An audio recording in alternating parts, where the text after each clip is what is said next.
नमस्कार, जय हिंद दोस्तों बिहार पुलिस का देखेंगे तो आपका खान सर का प्रैक्टिस सेट हम करवा रहे हैं। आप यहाँ पे देखेंगे तो ये आपका सेट नंबर 6 है। इसके पहले का देखेंगे तो हमने जो है 5 सेट आपका अपलोड कर दिया है, आप उसको जा करके दोबारा देख सकते हैं। क्वेश्चन का लेवल देखिए बहुत ही बेहतरीन तरीके से इसमें दिया गया है, पूरा आपका सिलेबस के अनुसार, और एग्जाम के पॉइंट ऑफ व्यू से बोलेंगे तो पूरा एग्जाम की तरह ही आपको फील होने वाला है। तो कहीं कहीं देखिए एक आध दो क्वेश्चन एरर भी दिया गया है, तो हमने देखा है। अगर मान लीजिए कहीं एक आध क्वेश्चन दो क्वेश्चन छूटता है तो आप कमेंट कर दीजिएगा, आपको आंसर जो है कमेंट बॉक्स में ही हम आपको करा देंगे। देखिए पहला हमारा प्रश्न है कि लोकतंत्र की सबसे बड़ी चुनौती क्या है, बताइए इसका आंसर क्या होगा। लोकतंत्र की सबसे बड़ी चुनौती की बात कर लेते हैं तो इसका उत्तर हो जाएगा ऑप्शन नंबर डी होगा, लोकतांत्रिक मूल्यों की स्थापना। क्या होगा आंसर, लोकतांत्रिक मूल्यों की स्थापना। ऑप्शन नंबर जो है डी सही उत्तर होगा। अलेक्जेंडर हैमिल्टन के अनुसार कार्यपालिका, विधायिका और न्यायपालिका में कौन कौन से जो है गुण होने चाहिए। दोस्तों कौन कौन से आप देखेंगे तो गुण होने चाहिए माफ कीजिएगा, इसका आंसर देखेंगे तो ऑप्शन नंबर बी होगा। देखिए कार्यपालिका में ऊर्जा, विधायिका में दूरदर्शिता और न्यायपालिका में सत्य के प्रति निष्ठा और संयम, है ना। तो ऑप्शन नंबर देखेंगे तो दूसरे का जो है बी सही उत्तर हो जाएगा। भारतीय राष्ट्रीय कांग्रेस की स्थापना कब हुई थी। देखिए भारतीय राष्ट्रीय कांग्रेस की स्थापना की बात कर लेते हैं तो आपका 1885 में हुआ था। ऑप्शन नंबर देखेंगे तो आपका भी सही उत्तर हो जाएगा। और इसमें देखेंगे तो करीबन 72 प्रतिनिधियों ने दोस्तों इसमें जो है भाग लिया था, और इसकी अध्यक्षता किसने किया था कमेंट करके आप बता सकते हैं। सिंपल सा प्रश्न है। अगला कि सूचना का अधिकार कानून का मुख्य उद्देश्य क्या है। दोस्तों सूचना का अधिकार का मूल मतलब कानून का मूल उद्देश्य क्या है, तो ये देखेंगे तो लोगों को जानकर और सक्रिय नागरिक बनाना। देखिए लोगों को जानकर मतलब लोगों को जानकार, है ना, लोगों को जानकार और सक्रिय नागरिक बनाना। ऑप्शन नंबर देखेंगे चौथे का तो बी जो है आपका सही उत्तर हो जाएगा। भारत में सबसे पहले मौलिक अधिकारों की मांग किसने उठाई थी।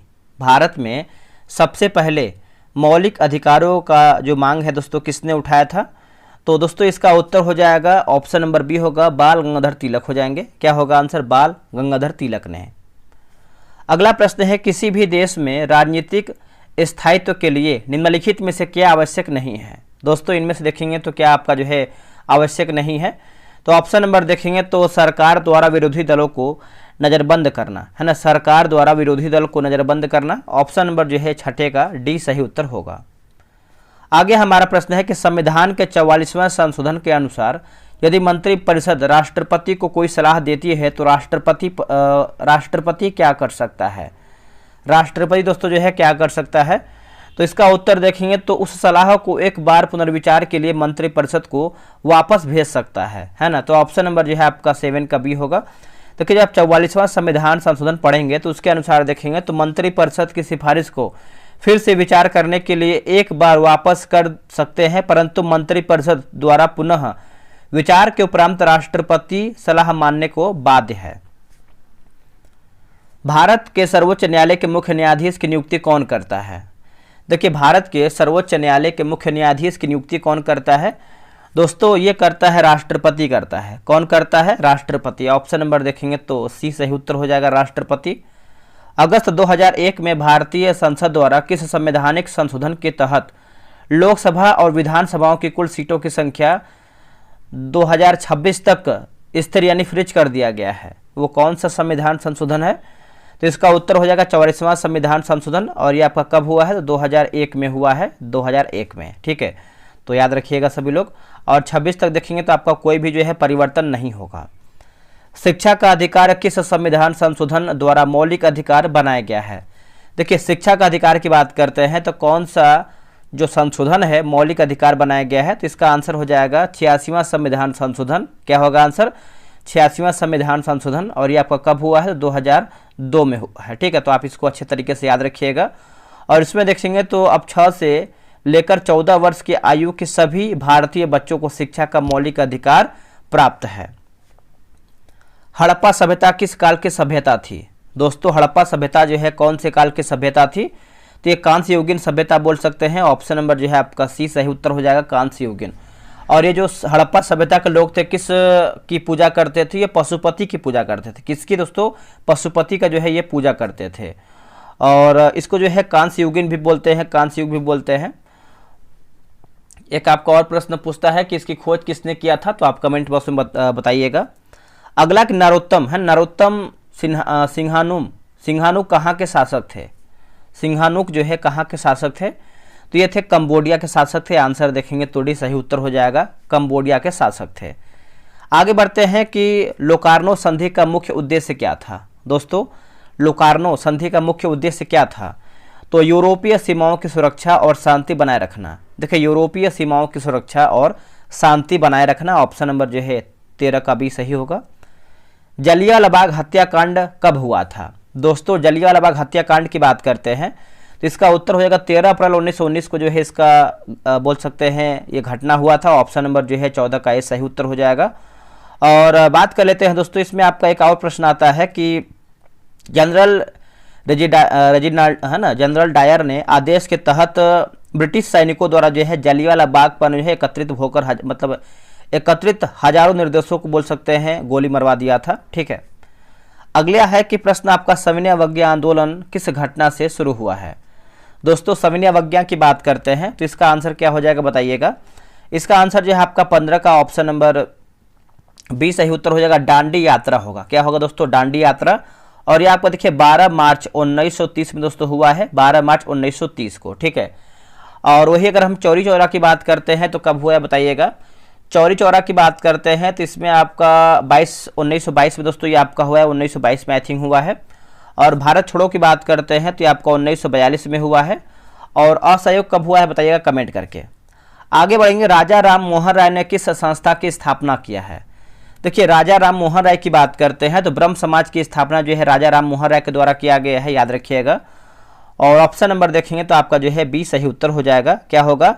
ब्रह्म समाज राजा राम मोहन राय। ठीक है, चलिए आगे बढ़ते हैं। अगला हमारा प्रश्न क्या है? अगला है गांधी इरविन समझौता किसके बीच में हुआ था? गांधी इरविन समझौता ये आपका हुआ कब था? तो 1931 में हुआ था गांधी इरविन समझौता। और ये आपका महात्मा गांधी और लॉर्ड इरविन के बीच में हुआ था, है ना। इरविन से आप समझ पा रहे होंगे, इरविन और गांधी। ठीक है, तो ऑप्शन नंबर जो है आपका सी होगा। डेट अगर याद रखेंगे तो याद रखिएगा 5 मार्च 1931 में। अगला है चंपारण आंदोलन निम्नलिखित में से किससे संबंधित है? अब देखिए चंपारण आपका आया है तो आपका प्रश्न पूछता है कि कब आपका चंपारण आंदोलन हुआ था? तो ये आपका 1917 में हुआ था, 1917 में। और ये आपका किससे संबंधित है? तो ये आपको हो जाएगा किसानों की नील की खेती से जुड़ी समस्याएं, है ना। किसानों की नील की खेती से जुड़ी समस्याएं, option number B. Bardoli Satyagraha का मुख्य कारण क्या था? दोस्तों बारदोली की बात करते हैं तो भूमि करों में 22% की वृद्धि होगा। देखिए भूमि करों में 22% की वृद्धि, ऑप्शन नंबर बी सही होगा। मुस्लिम लीग की स्थापना कब हुआ था? दोस्तों मुस्लिम लीग की बात कर लेते हैं तो जो इसकी स्थापना है कब हुआ था? तो ये आपका 1906 में हुआ था। क्या होगा आंसर? 1906 में। ऑप्शन नंबर देखेंगे तो बी सही उत्तर हो जाएगा, 1906 में। आगे हमारा है कि विश्व स्तर पर पर्यावरण संरक्षण हेतु पहला सम्मेलन कब दोस्तों जो है आपका आयोजित किया गया था?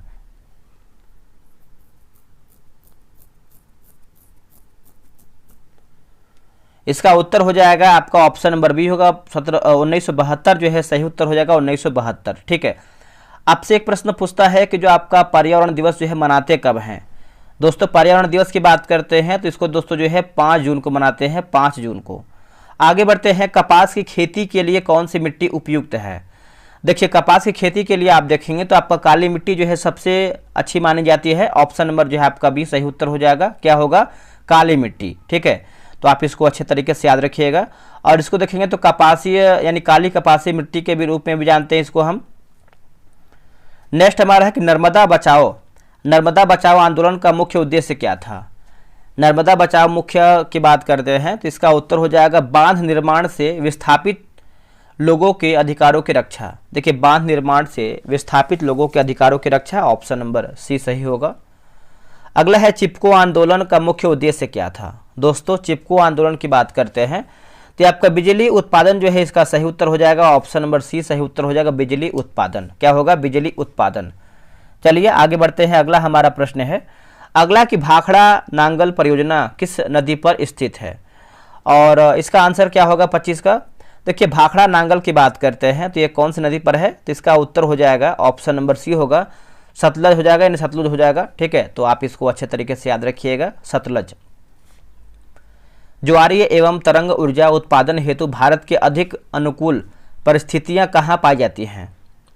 ये कहाँ पर देखने को मिलती हैं? तो ये आपको खंभात की खाड़ी में देखने को मिलती है। ऑप्शन नंबर बी होगा खंभात की खाड़ी में।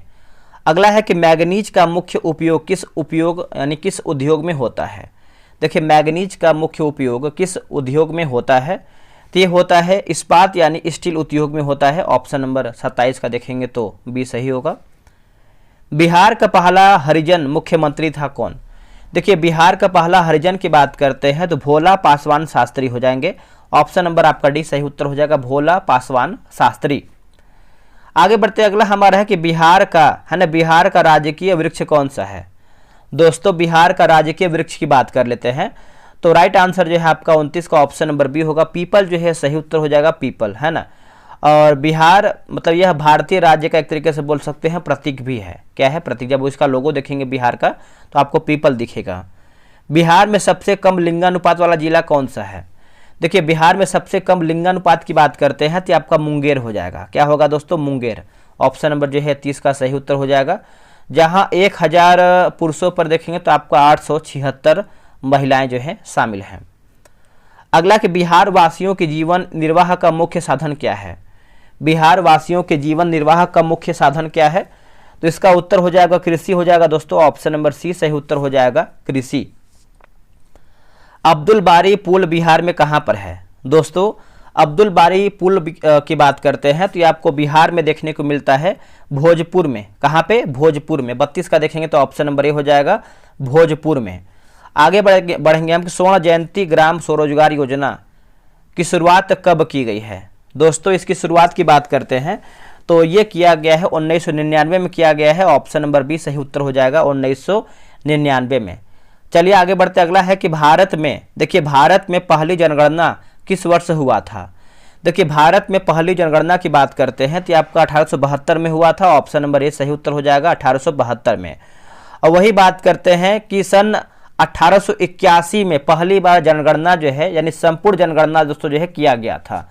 जो पूरी तरह से बात करते हैं तो 1881 में दोस्तों किया गया था। ठीक है, तो आप इसको सही तरीके से याद रखिएगा। 2011 की जनगणना के अनुसार भारत का जनसंख्या घनत्व कितना था? देखिए, भारत का जनसंख्या घनत्व की बात करते हैं तो आपका 382 यानी व्यक्ति प्रति वर्ग किलोमीटर हो जाएगा। ऑप्शन नंबर जो है आपका ये सही उत्तर हो जाएगा। भारतीय लघु उद्योग विकास बैंक यानी सिडबी द्वारा किस क्षेत्र को विशेष रूप से सहायता प्रदान की जाती है? सिडबी द्वारा। तो इसका उत्तर हो जाएगा सूक्ष्म लघु और मध्यम उद्योग हो जाएगा। ऑप्शन नंबर जो है आपका सी होगा, सूक्ष्म लघु और मध्यम उद्योग। ठीक है, तो आप इसको अच्छे तरीके से याद रखिएगा, आप इसको भूलिएगा नहीं। अगला कि भारत सरकार ने राष्ट्रीय जनसंख्या नीति 2000 कब लागू किया गया था? भारत सरकार ने राष्ट्रीय जनसंख्या नीति 2000 कब लागू किया था? तो इसका आंसर आप देखेंगे तो क्वेश्चन नंबर जो है 37 का ऑप्शन नंबर सी होगा, 11 फरवरी 2000 होगा। क्या होगा? 11 फरवरी 2000। ठीक है, तो आप इसको याद रखिएगा। अगला है कि ऑपरेशन सिंदूर, ये आपका देखिए रिसेंट करंट अफेयर है। ऑपरेशन सिंदूर किस आतंकवादी घटना के जवाब में शुरू किया गया था? तो आप सभी को पता ही होगा इसका सही आंसर क्या होगा। तो सही आंसर आपको हो जाएगा पहलगांव, है ना, पहलगांव हमला हो जाएगा। ऑप्शन नंबर जो है 38 का क्या होगा? तो बी सही उत्तर हो जाएगा। और ये आपका दोस्तों अप्रैल में हुआ था ना, भारत ने अप्रैल 2025 में हुए पहलगांव हमले के प्रयुक्त में ऑपरेशन सिंदूर जो है लॉन्च किया था। अगला कि सार्वजनिक परीक्षा यानी लिखा गया अनुचित साधनों की रोकथाम विधेयक के तहत संगठित अपराध में शामिल होने पर क्या सजा हो सकती है? तो सजा की बात करते हैं तो 5 से 10 साल जेल और 1 करोड़ का जुर्माना। ऑप्शन नंबर जो है आपका 39 का बी होगा। अगला है कि विश्व वन्यजीव अपराध रिपोर्ट किस संगठन द्वारा जो है प्रकाशित की जाती है? देखिए, संगठन की बात कर लेते हैं तो राइट आंसर जो है 40 का ऑप्शन नंबर क्या होगा? तो सी सही उत्तर होगा, संयुक्त राष्ट्र मादक द्रव्य और अपराध कार्यालय, है ना। ऑप्शन नंबर देखेंगे तो आपका जो है बी सही उत्तर होगा। भारत के लिए 50 अंतर्राष्ट्रीय गोल करने वाली पहली महिला फुटबॉलर खिलाड़ी कौन है? भारत के लिए 50 अंतर्राष्ट्रीय गोल करने वाली पहली महिला फुटबॉलर कौन है? तो इसका उत्तर देखेंगे तो बाला देवी। ऑप्शन नंबर जो है ए सही उत्तर हो जाएगा, बाला देवी। आगे बढ़ते हैं कि हाल ही में किस सार्वजनिक क्षेत्र की कंपनी को भारत की 14वीं महारत्न कंपनी का जो है दर्जा प्राप्त हुआ है? भारत की 14वीं महारत्न कंपनी का दर्जा प्राप्त हुआ है? तो इसका आंसर क्या होगा?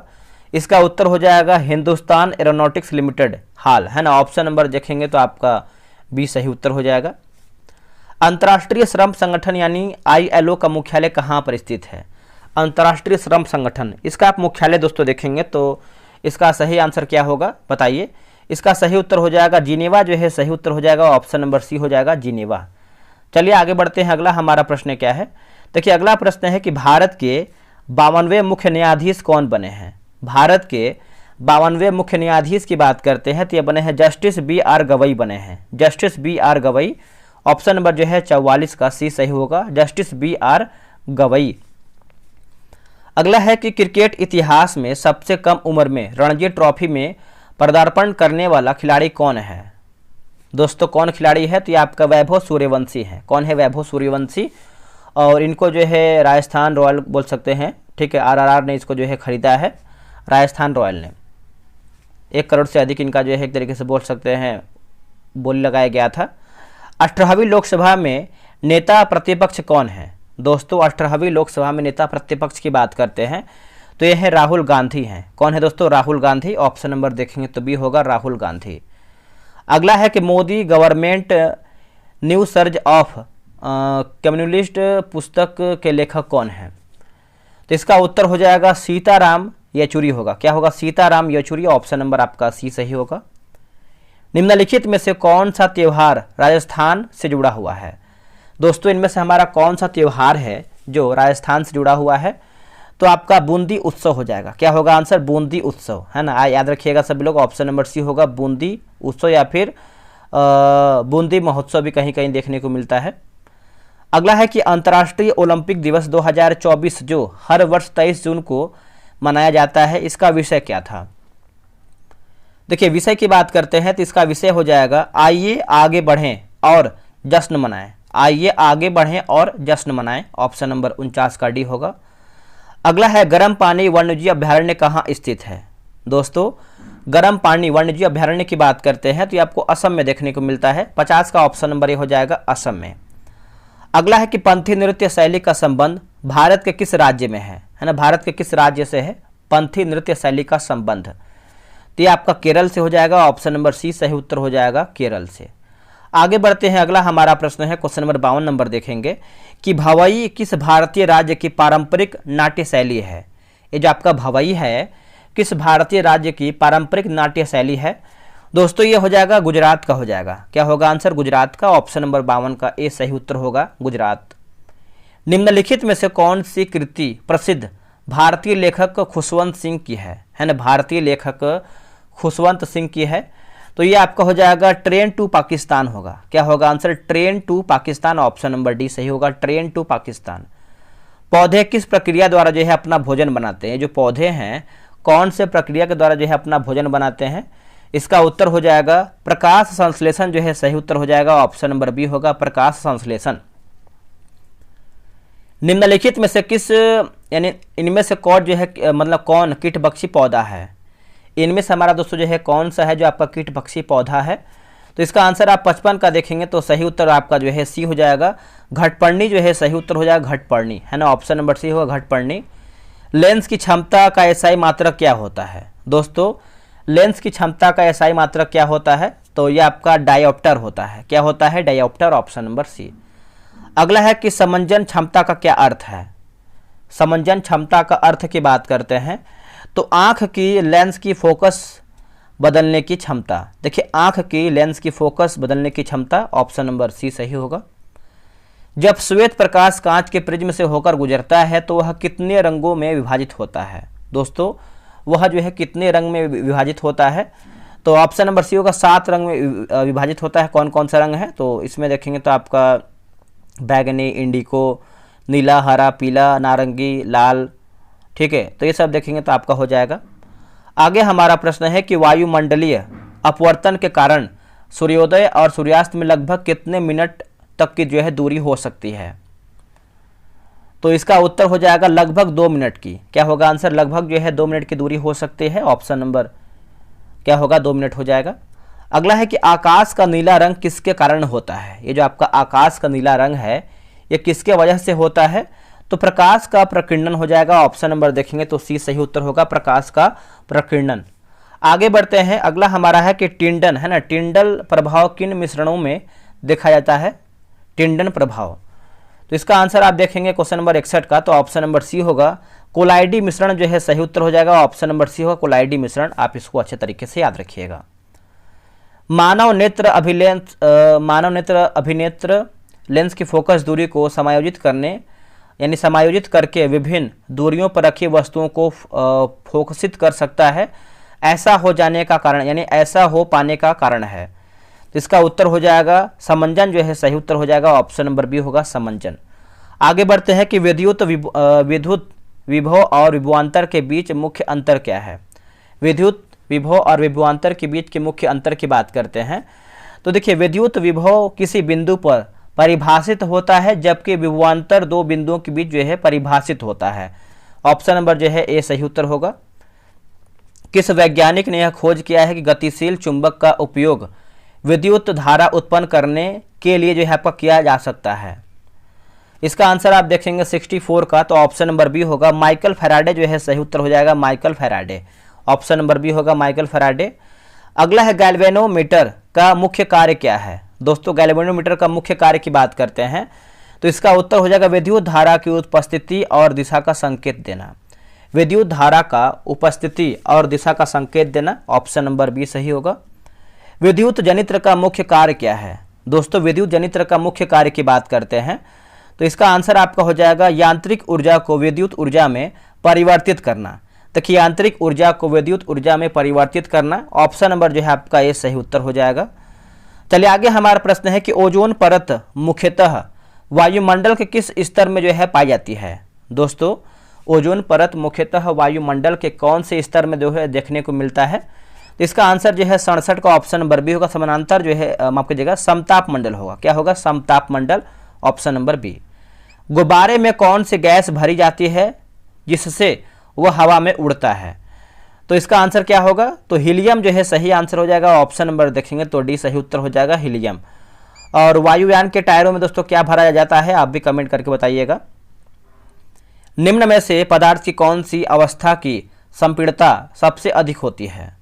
दोस्तों सबसे अधिक होती है तो गैस की संपीड़ता जो है सबसे अधिक होती है, 69 का ऑप्शन नंबर सी होगा, गैस की। निम्नलिखित में से कौन सा यौगिक ब्लीचिंग पाउडर के रूप में जो है जाना जाता है? ब्लीचिंग पाउडर के रूप में, तो ऑप्शन नंबर ए होगा कैल्शियम हाइपोक्लोराइड होगा, कैल्शियम हाइपोक्लोराइड, है ना, ऑप्शन नंबर ए सही उत्तर होगा। निम्नलिखित में से कौन टिंडन प्रभाव को प्रदर्शित करेगा? इनमें से दोस्तों कौन जो है आपका टिंडन प्रभाव को प्रदर्शित करेगा? इसका आंसर आपका सी होगा, कॉपर सल्फेट का विलयन होगा। क्या होगा? कॉपर सल्फेट का विलयन, ऑप्शन नंबर सी सही होगा। अगला हमारा है क्राइसोफाइट्स का मुख्य पोषक है ना पोषण प्रकार क्या है? क्राइसोफाइट्स का मुख्य पोषण प्रकार क्या है? तो इसका आंसर आप देखेंगे 72 का, तो राइट आंसर जो है आपका हो जाएगा सी हो जाएगा, सोपोसी जो है सही उत्तर हो जाएगा, सोपोसी। प्रोटोजोआ किस प्रकार के जीव होते हैं? दोस्तों ये जो प्रोटोजोआ है ये कौन से प्रकार के जीव होते हैं? तो ये होते हैं एक कोशिकीय और यूकैरियोटिक होते हैं, एक कोशिकीय और यूकैरियोटिक होते हैं, ऑप्शन नंबर बी होगा। दो चल अथवा अचल युग्मों के प्रोटोप्लाज्म का संलग्न होने की क्रिया को क्या कहते हैं? संलग्न होने की क्रिया को क्या कहते हैं? देखिए इसको दोस्तों देखेंगे तो आपको जो है प्लेज्मो है ना प्लेज्मोगेमी कहते हैं, ऑप्शन नंबर देखेंगे तो आपका बी सही उत्तर होगा। मधुमक्खी पालन को क्या कहते हैं? दोस्तों मधुमक्खी पालन को क्या कहते हैं?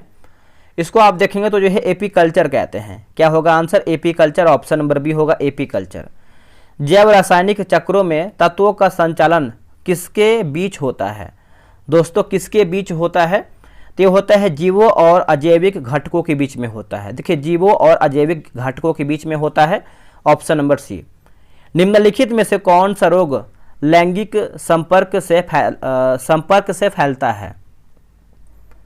इसका उत्तर हो जाएगा एड्स हो जाएगा दोस्तों, ऑप्शन नंबर बी होगा, एड्स। आगे बढ़ते हैं, अगला कि लिखा गया है एपिथीलियल ऊतक का प्रमुख कार्य क्या है? इसका आप कार्य देखेंगे तो राइट आंसर क्या होगा 78 का, इसका उत्तर हो जाएगा ऑप्शन नंबर सी। देखिए आवरण और सुरक्षा होगा। क्या होगा? आवरण और सुरक्षा, ऑप्शन नंबर सी सही होगा। निम्नलिखित में से कौन सा सरल स्थायी ऊतक है? दोस्तों इनमें से आप देखेंगे तो कौन सा जो आपका सरल है स्थायी ऊतक है? तो ऑप्शन नंबर सी होगा, एपिडर्मिस और पेरेन्काइमा होगा। एपिडर्मिस और पेरेन्काइमा, ऑप्शन नंबर आपका सी सही होगा। अब यहाँ पे देखिए कुछ मैथ का क्वेश्चन दिया गया है तो आपको हम इसका आंसर बता दे रहे हैं, आप इसको आराम से बना लीजिएगा, ठीक है, क्योंकि एग्जाम में बिना मैथ बनाए आप स्कोर नहीं कर पाएंगे। इसका आंसर देखेंगे तो 80 का जो है ऑप्शन नंबर ए सही उत्तर हो जाएगा।